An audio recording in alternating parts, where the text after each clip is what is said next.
Assalamualaikum warahmatullahi wabarakatuh.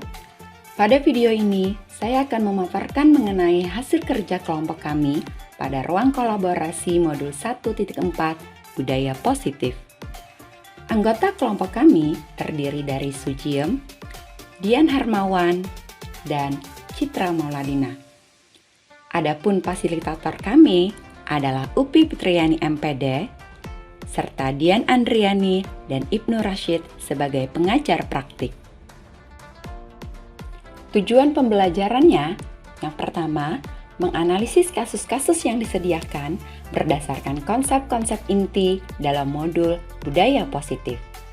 Lalu, mempresentasikan hasil analisis studi kasus berdasarkan konsep-konsep inti dalam modul Budaya Positif.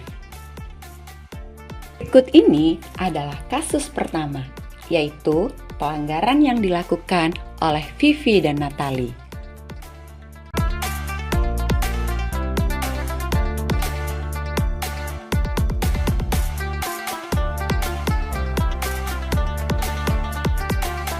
Hasil analisis kasus pertama, menurut kelompok kami, langkah restitusi yang sudah dijalankan oleh Ibu Santi adalah menstabilkan identitas. Hal ini dapat dilihat dari Vivi dan Natali yang sempat ragu-ragu dan membela diri, namun pada akhirnya mengatakan akan meminta maaf. Lalu, memvalidasi tindakan dengan mengkonfirmasi tentang laporan Bu Eni terhadap perbuatan Vivi dan Natali. Dan menanyakan keyakinan dengan cara menghubungkan perilaku Vivi dan Natali dengan keyakinan kelas. Restitusi yang diusulkan menurut kelompok kami kurang sesuai, tetapi usaha Vivi dan Natali patut diapresiasi. Akan lebih baik jika restitusi yang diusulkan berupa permintaan maaf secara langsung kepada Ibu Eni dan berjanji untuk tidak mengulangi perbuatan yang sama, serta menerima setiap guru pengganti yang masuk kelas. Menangani kasus ini, Ibu Eni berada pada posisi teman. Hal ini dapat dilihat dengan indikator yang pertama, nada suara, membujuk, atau memelas. Ayolah, tugasnya dikerjakan. Nanti Ibu ditegur Bapak Kepala Sekolah kalau kalian tidak mengerjakan tugas. Dan indikator kedua adalah jawaban Vivi dan Natali terhadap bujukan Bu Eni. Vivi dan Natali malah jadi tertawa. Ah Ibu, santai saja Bu. Jika saya sebagai Pak Hasan selaku kepala sekolah, saya mendukung penuh dengan langkah yang dilakukan Ibu Santi. Namun, Bu Santi tetap diminta untuk memantau dan mendampingi Vivi dan Natali untuk meminta maaf, serta menghimbau kepada Bu Santi untuk menguatkan kembali keyakinan kelas terhadap murid-muridnya.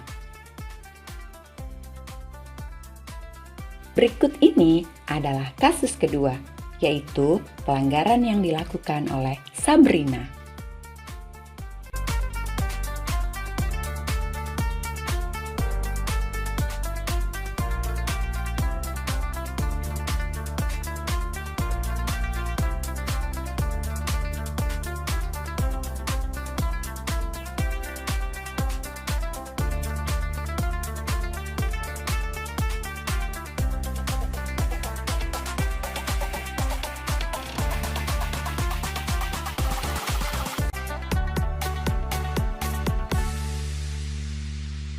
Analisis kasus kedua, menurut kelompok kami, sikap atau posisi yang diambil oleh Bapak Lukman adalah sebagai pemantau. Pak Lukman bersikeras bahwa Sabrina melanggar peraturan sekolah dan harus melaksanakan konsekuensi atas perbuatannya dengan membuat Sabrina merasa tidak nyaman.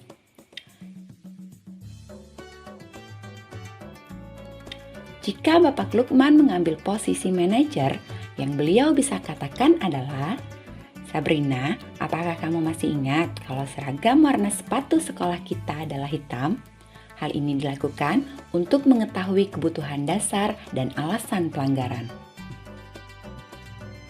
Berikutnya, Pak Lukman juga bisa mengatakan, Bapak tidak ingin mencari kesalahanmu ya, karena Bapak pun pernah terburu-buru dan akhirnya kerjaan Bapak menjadi tidak beres loh.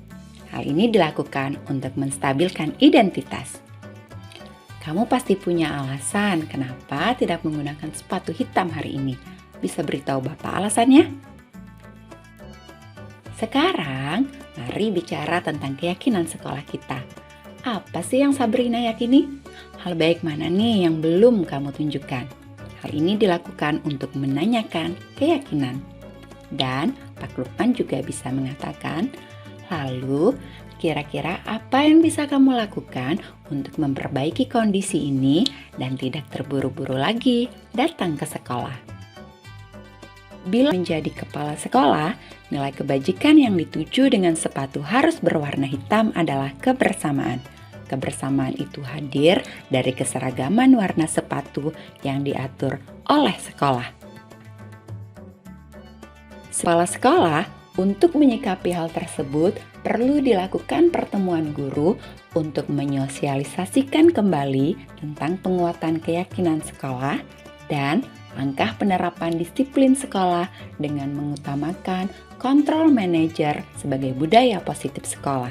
Jika diperlukan, maka kami akan memanggil Pak Lukman untuk melakukan komunikasi dan refleksi diri. Berikut ini adalah kasus ketiga, yaitu pelanggaran yang dilakukan oleh Fajar.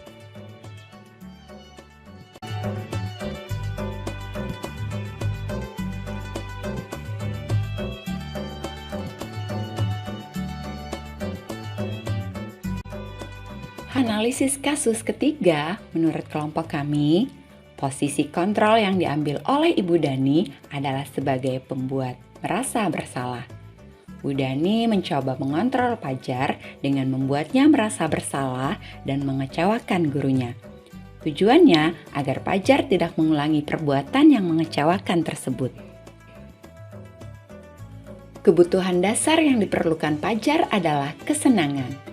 Fajar nampak bosan dengan cara mengajar Bu Dani. Ia acuh tak acuh dan malas-malasan ketika pelajaran bahasa Inggris berlangsung.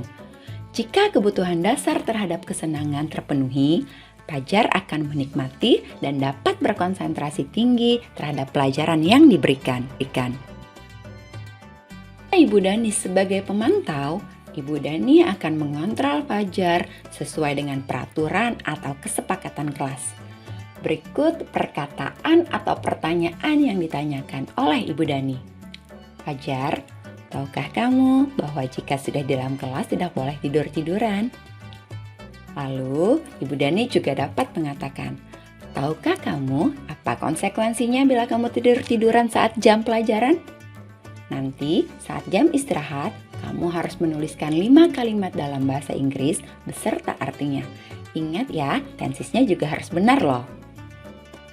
Jika sebagai kepala sekolah, maka akan memposisikan diri sebagai manajer. Berikut ini hal yang dapat saya lakukan. Yang pertama, meyakinkan Fajar bahwa masalahnya dengan Bu Dani bisa diselesaikan. Lalu, mengidentifikasi kebutuhan dasarnya yang belum terpenuhi. Ketiga, menanyakan tentang keyakinan kelas dan keyakinan sekolah yang diyakini serta yang belum ditunjukkan oleh Fajar. Dan mencari solusi bersama Fajar, menghargai solusi yang diberikannya jika mengarah terhadap perubahan perilaku yang lebih baik. Jika sebagai kepala sekolah, tidak hanya Fajar yang diberikan tindak lanjut, namun juga terhadap guru-guru di sekolah secara umum. Tujuannya agar tidak menyudutkan salah satu guru, yaitu dengan cara memberikan pemahaman bagaimana mengontrol perilaku murid yang benar di posisi manajer, serta memberikan himbauan kepada guru untuk melakukan refleksi pada diri pribadinya agar kebutuhan dasar muridnya bisa teridentifikasi dan terpenuhi. Berikut ini adalah kasus keempat, yaitu permasalahan yang terjadi antara Dino dan Anto.